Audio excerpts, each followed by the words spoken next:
All right. So up on the screen, just a reminder that homework 5.1 is due tonight. And then tomorrow's quiz is on sections 3.5 and 5.1. And you know, in 3.5, we were graphing rational functions, right? We have all those examples. You can fully expect to have to graph a rational function, right? So you should be looking at those examples, right? Find the domain, the range, x-intercept, y-intercept, all that's, you know, horizontal asymptote, vertical asymptote, and graph the rational function, right? So you should expect, and I might just pull one of those examples off of the lecture notes and put it on the quiz, right? I've done similar things in the past. So be familiar with that. And then 5.1 will have something to do with exponential functions, okay? All right, so today we start new material, section 5.2 on logarithmic functions. And I hope you got to had time to watch my little 7-minute video on the introduction to logarithmic functions. It would help if I put the dive camera on, right? So you guys don't watch me walk around up here. So if I have the exponential equation, a to the y is equal to x, okay? There is, right, a is a positive number, y is any real number, okay? So there is, so a is a positive number, and y is any real number, and a to the y is equal to some value of x. There is a specific number that we can put in for the exponent y that makes a to the y equal to x. We denote that exponent y with this fancy notation. We use the numbers a and x, and we say the exponent y is equal to the log base a of x.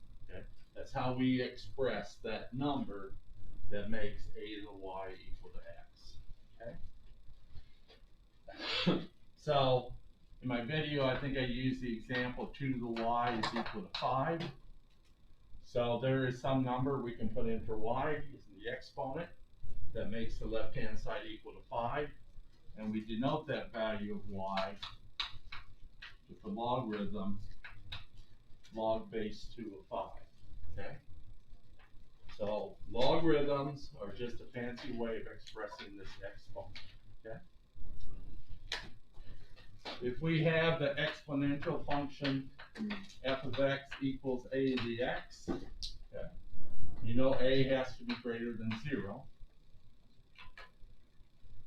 The graph of this exponential function passes the horizontal line test. It's a 1-to-1 function, and so it has an inverse. And the inverse function for this exponential function is log base a of x. Okay. So logarithmic functions and exponential functions turn out to be inverse functions of each other. Okay. All right. So let's look at the properties of the logarithmic function with base a. And the thing that you should realize, okay, or I pointed out in the video, is that every exponential equation has a corresponding logarithmic equation. And every logarithmic equation has a corresponding exponential equation. So number 1, where it says log base a of 1 is equal to 0, well, a is the base, 0 is the exponent, and 1 is the value of the exponential. So when we rewrite this logarithm in exponential form, we have a to the 0 is equal to 1, and that's a true statement. So it's also true that log base A of 1 is equal to 0. Log base A of A is equal to 1 is a true statement.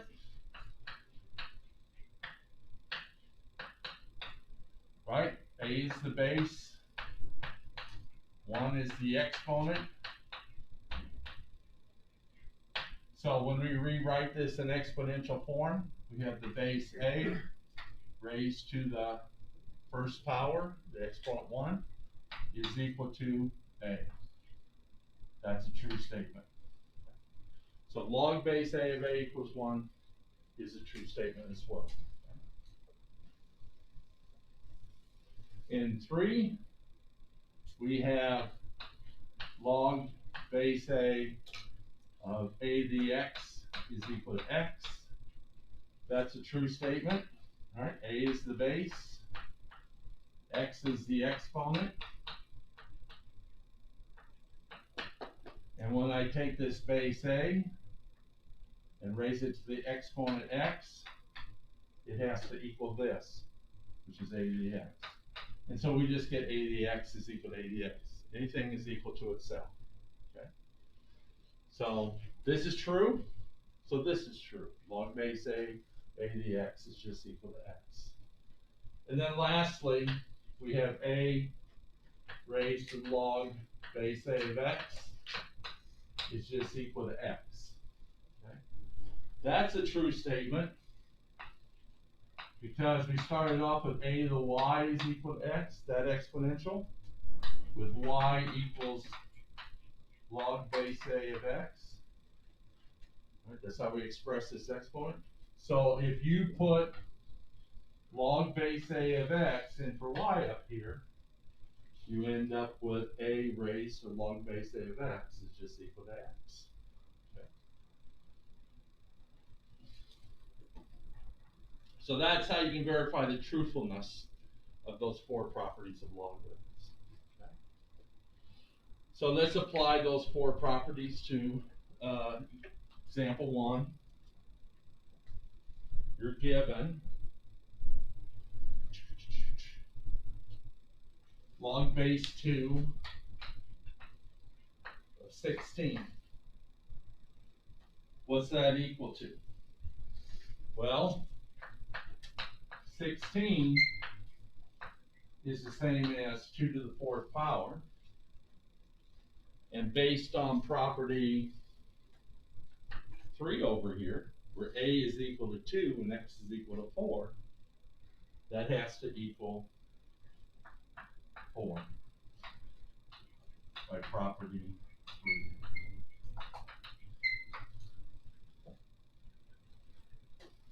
Okay?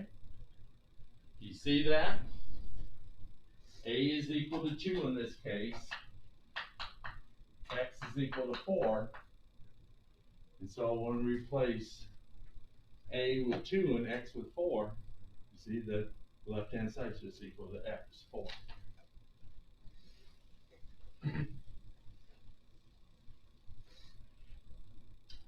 In B, we got log base 10 of 0.01.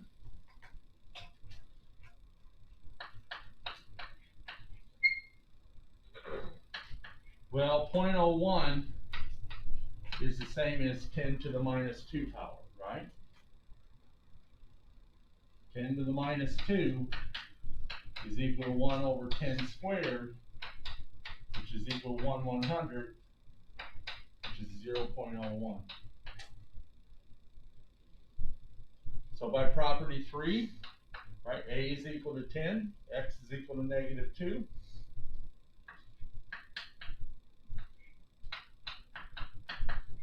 This just has to equal -2 by property 3.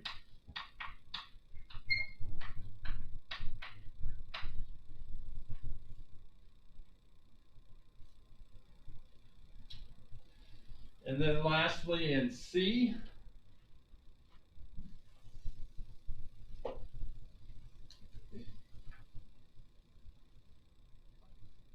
we have 3 raised to the log base 3 of 7.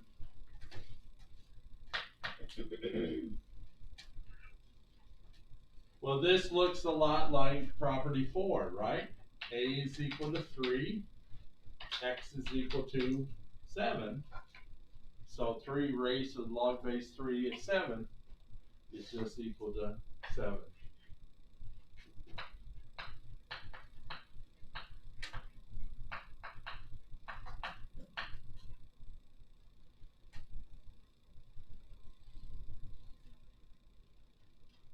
Any questions on that?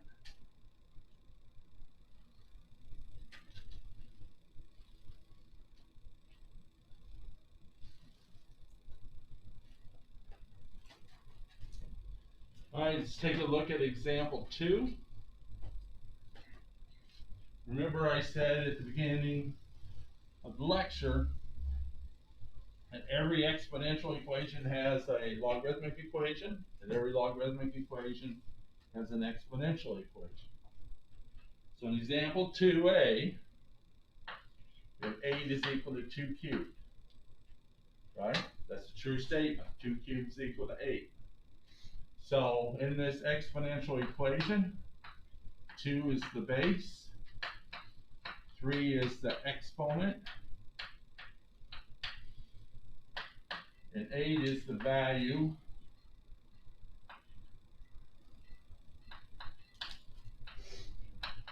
of the exponential.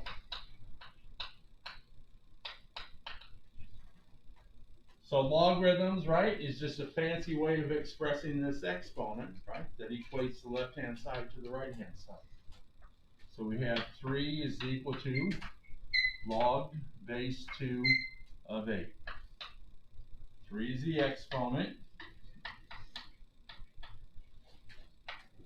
2 is the base.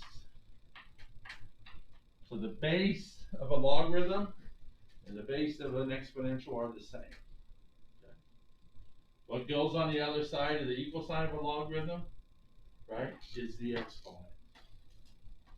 So you can switch the two sides of the equality and write log base 2 of 8 is equal to 3. Doesn't matter.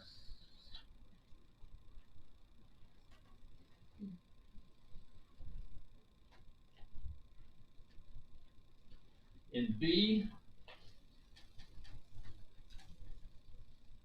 we have 3 to the x is equal to 4.6. So that's an exponential equation. 3 is the base. X is the exponent. 4.6 is the value of the exponential. So logarithms, just a fancy way of expressing this, the value of this exponent using these two numbers, right? So we have the exponent x is equal to the log base 3 of 4.6. 3 is the base, x is the exponent. 4.6 is the value of the exponential. Okay.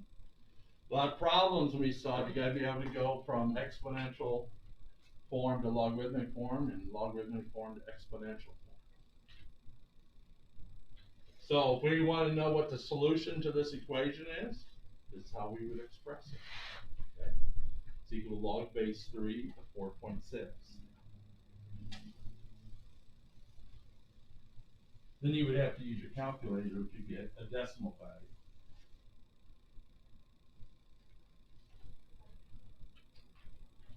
All right, in B,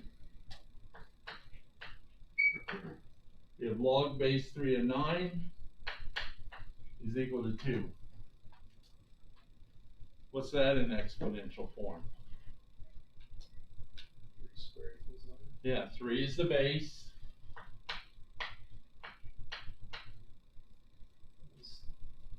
Did I jump one? Yeah. I did, didn't I? That's all right. We'll do the easy one first, right? So in example 3, right, we're going from logarithmic form, or from a logarithmic statement to an exponential statement, right? So we gotta write the equivalent exponential statement for this logarithmic statement. So 3 is the base, 2 is the exponent, 9 is the value of the exponential. So we have the base 3 raised to the second power, and that has to equal 9. And that is a true statement, right? Often you have to verify a logarithmic statement, you have to rewrite it as an exponential statement. Okay. Alright, in A, we have log base 4 of 1/64 is equal to -3. So 4 is the base, -3 is the exponent. And so we have the base of 4 raised to the -3 power is equal to 1/64. Using the rules of exponents, you should be able to verify that's a true statement. Okay.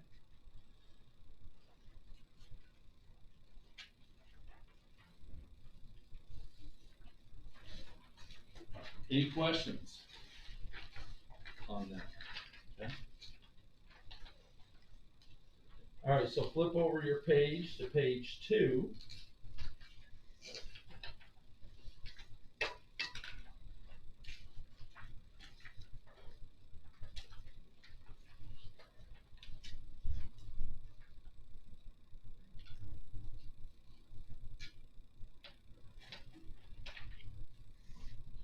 And when I made my video, I graphed those two functions, not realizing that they were in this set of notes.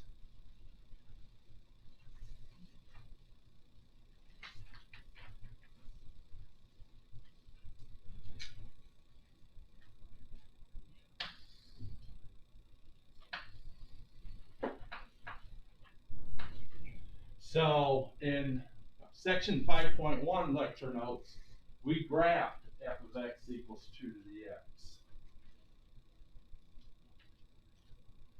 And you may recall that the graph of that goes uphill from left to right. And it crosses the y-axis at the point 0, 1.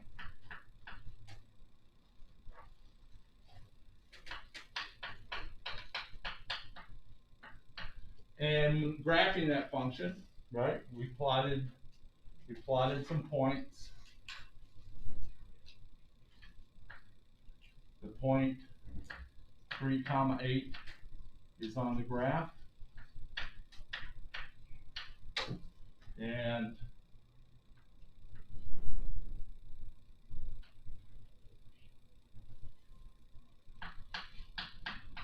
the point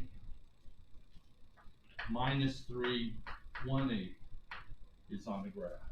Okay. Now, as I stated at the beginning of the lecture, okay, the inverse function of 2 to the x is log base 2 of x. Okay. So, given some points on the graph of the 1-to-1 function, f of x equals 2 to the x, how do we graph the inverse function? It flips across the slant. You can do it that way. What's another alternative?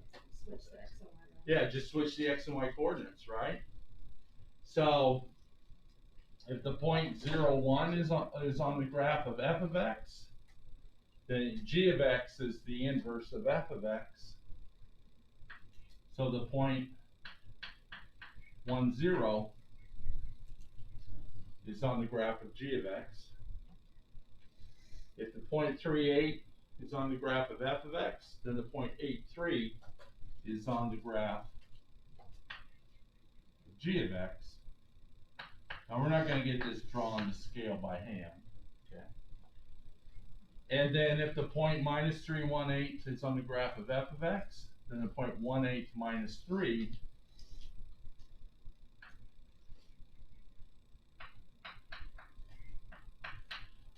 is on the graph of g of x. And so now it's easier to do what Ogden was, Angus, I'm sorry. That what I had to think of the Angus Young before I could remember your first name.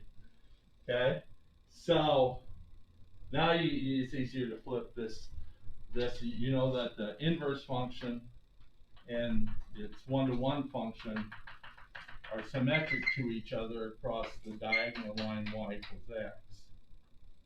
Now it's easier to flip it across that line, right? Because you got these 3 points. And now when you play connect the dots, you get the graph of g of x.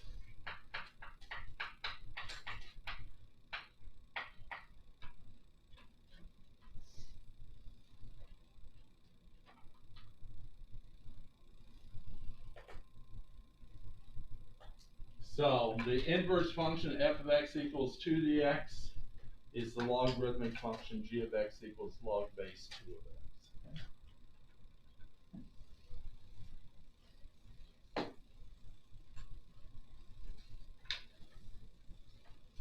So down below,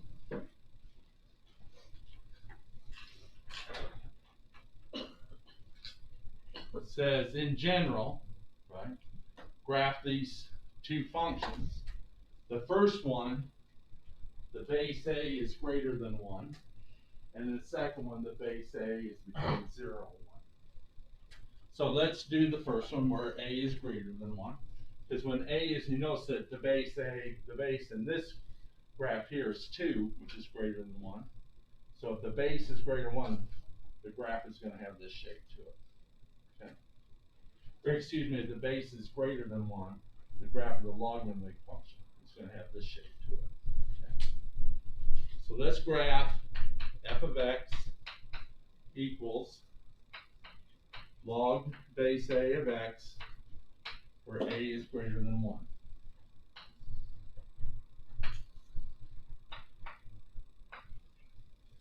Where a is greater than 1, it's going to have this general shape. It's going to cross the x-axis at the point 1, 0. But for other values of a besides 2, they won't go through these 2 points. But it will cross the x-axis at the point 1, 0. Okay. So here's the point 1, 0 on the x-axis. And so the graph comes up, crosses the x-axis there, and it continues to increase the further out you go to the right, but not at a rapid rate.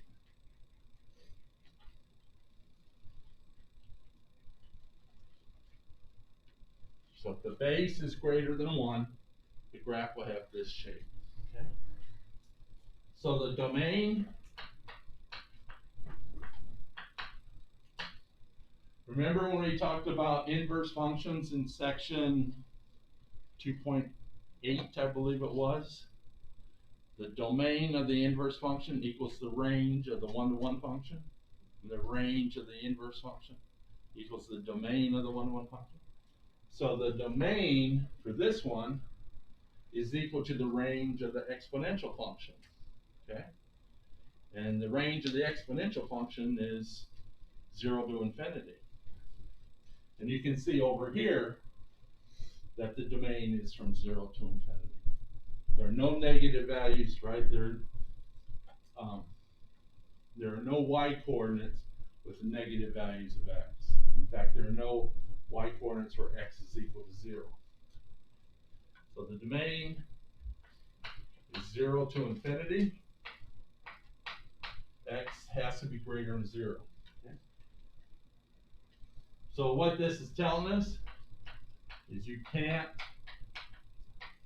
take the log of 0 or a negative number.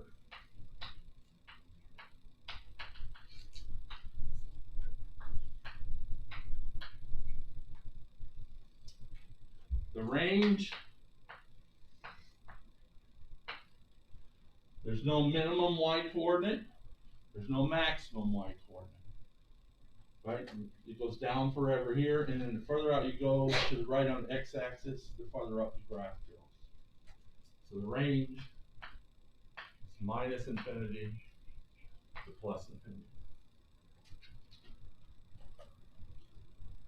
The x-intercept is the 0.10, right? X equals 1 or the 0.10. And the vertical asymptote, that's what VA stands for.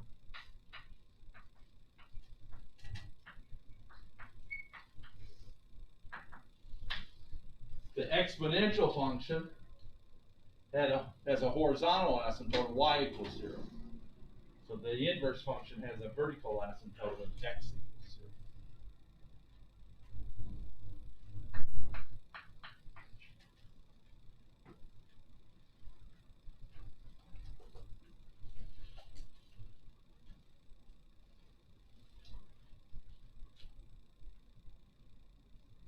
Any questions on that?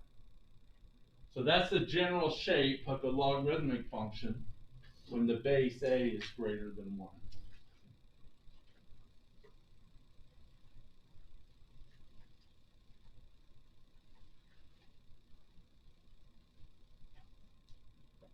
Now let's do the graph when the base is between 0 and 1.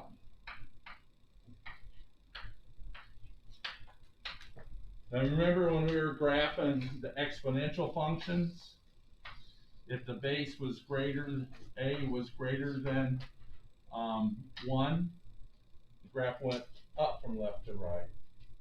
If it was between 0 and 1, it went down from left to right. You may not remember it, but it's in your notes.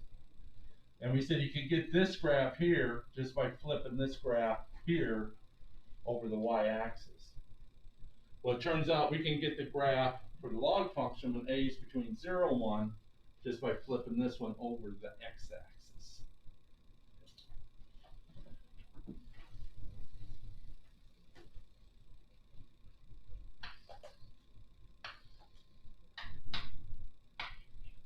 So here's x equals 1. Instead of the graph going up from left to right, it goes down from left to right. Still crosses the x-axis at 1, 0. The y-axis or the vertical line x equals 0 still vertical asymptote. Okay. The domain is still x greater than 0, and the range is minus infinity to plus infinity. So all this stuff applies to the graph of the log function when the base is between 0 and 1. Okay.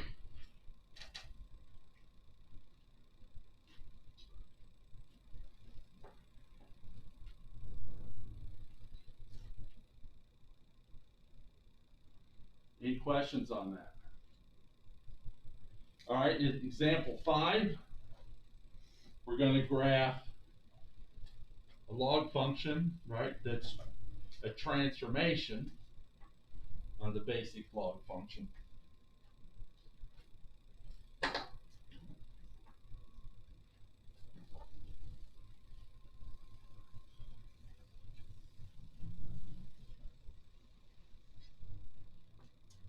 So we're going to graph y equals minus the log base 4 x plus 3.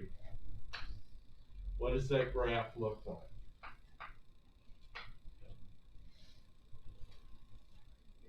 Now it's a little harder just to plug in numbers for x and solve for y, okay, with logarithms. But I want you to notice something. The basic logarithmic function in this case is log base 4 of x. Okay? Which of these two graphs reflects what the graph of log base 4 of x looks like? The one on the left or the one on the right? Right, right, because the base is greater than 1, right? So this graph here goes up from left to right, and crosses at the point 1, 0, right? Now let's replace x with x plus 3.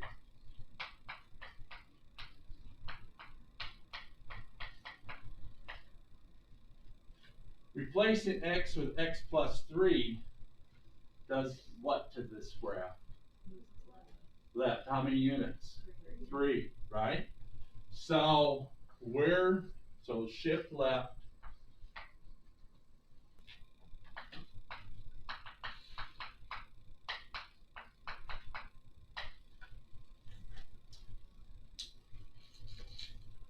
So where's it, if we shift this graph to the left 3 units, where's it going to cross the x-axis? Negative 2, 0, right? So here's the origin, and then we go to the left. So here's negative 2.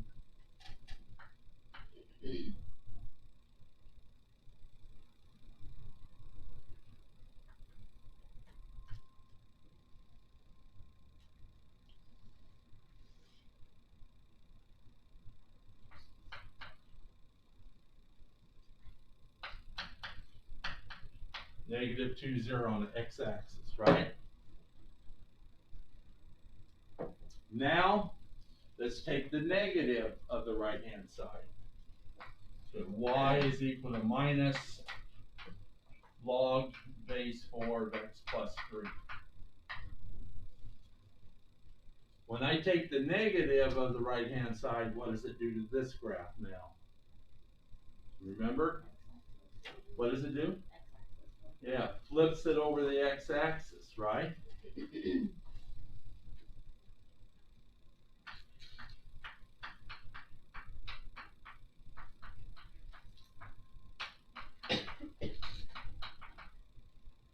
So when we flip it over the x-axis, it's going to be going down now and crossing the x-axis at minus 2, 0. Okay. Now, riddle me this. When we shifted this graph to the left 3 units, what happened to the vertical asymptote? To the left, right? And originally the vertical asymptote's x equals 0. What's the vertical asymptote when we shift it to the left 3 units? X equals minus 3, right? So, here's minus 3 on the x-axis. That's the new vertical asymptote, okay? The graph crosses at x equals minus 2, point minus 2, 0, and it goes down and to the right instead of up and to the right.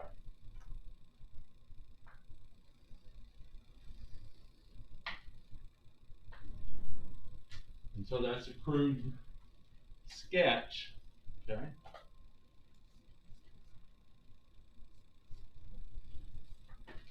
Of what this graph looks like. Now we can actually calculate the y-intercept. We're going to calculate the y-intercept. You know what? No, we can't. Sorry. Because to get the y, you got to put 0 in for x, and we can't evaluate that polynomial. Okay? With a whole, it's not a whole number. Okay? Yeah. So we just know it crosses the y-axis down here somewhere. Okay? So that's a crude sketch of this graph of this equation. Okay? Using transformations in section 2.8. Okay? All right. Any other questions? All right, so if you flip over your page. Are we going to do the domain and all that stuff?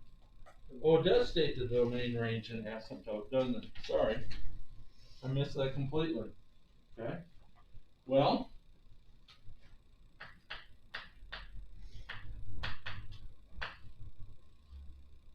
x equals minus 3 is the vertical asymptote. And algebraically, remember when I wrote on the board, you can't take the log of 0 or a negative number. So what that's saying now is x plus 3 which we're taking the log of, that has to be greater than 0. Okay. So the domain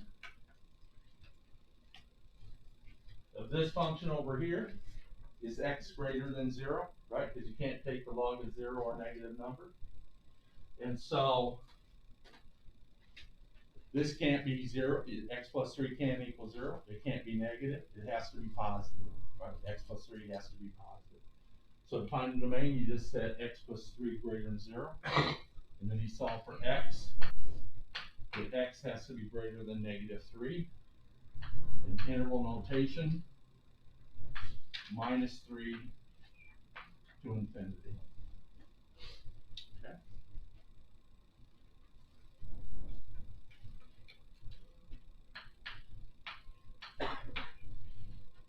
To find the range, see there's no maximum y value, there's no minimum y value, right?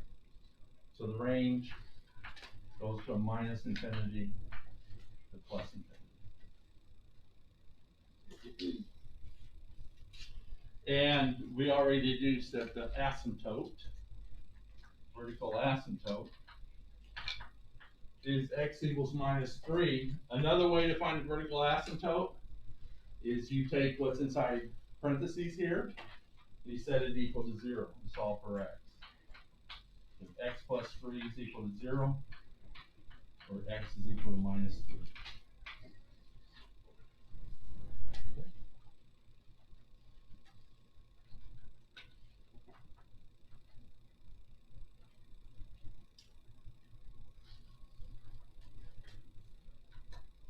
Any questions on that? Yes, sir. If you were to rearrange the logarithmic statement into an exponential, where does that minus go? Does it go from the base to be negative 4 to the y power equals x plus 3?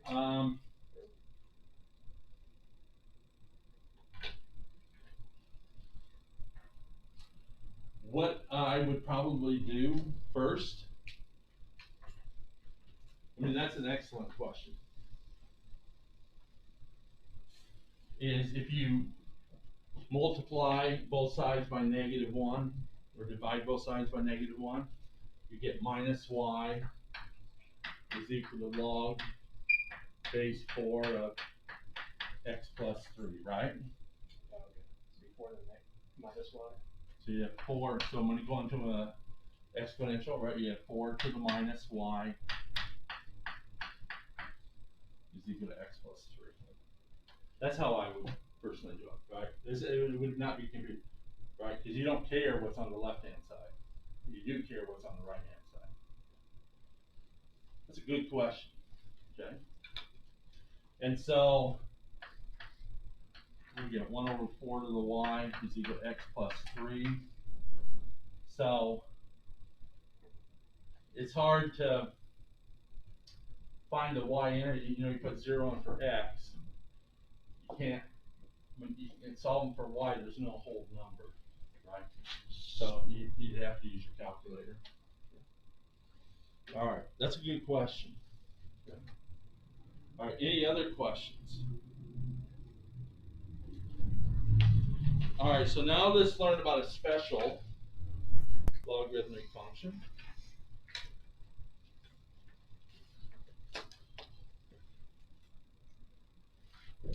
Called the natural logarithmic function. Okay. Now we learned about the natural exponential function.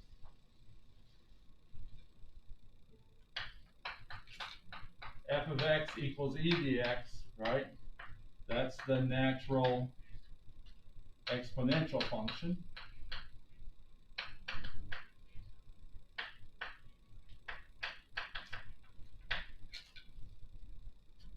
So if we have, right, in e, you know, is equal to what? 2.718 something, blah, blah, blah, blah, blah, okay?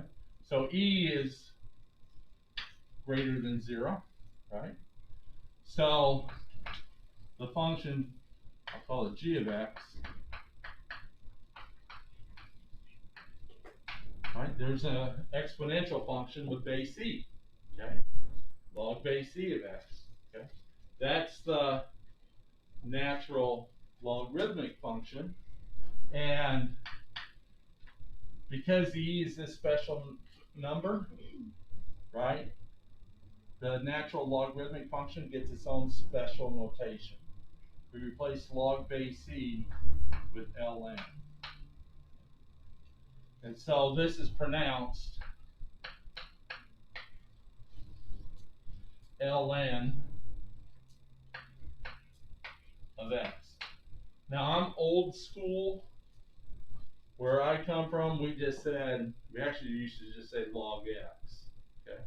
And when you said log x, you meant the natural log of x. Okay? So when I'm up here lecturing, sometimes you'll hear me say natural log of x and not ln of x. But they're the same thing. Okay? So because E is a special number, the log function in base E has its own special name. Okay? ln of x. So, you know in this notation g of x, g is the name of the function, x is the input to the function. Well, when we write ln of x, I should add one more comment here. I'll leave it like that. Okay. When we write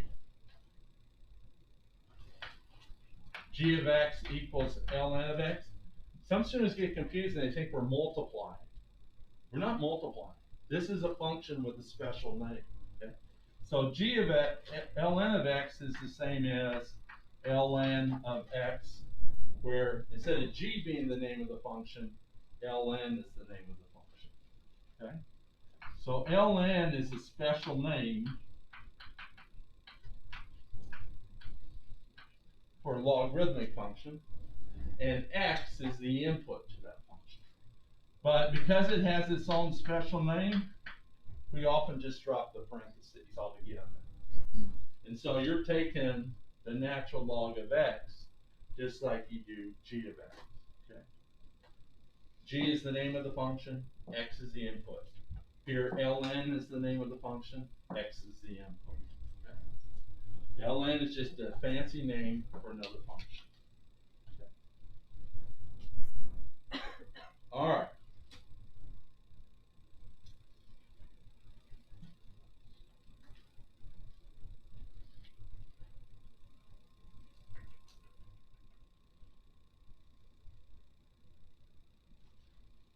Let's do the properties first thing tomorrow. I don't want to blitz through these properties, okay? So we'll stop right there. And remember, we got a quiz tomorrow.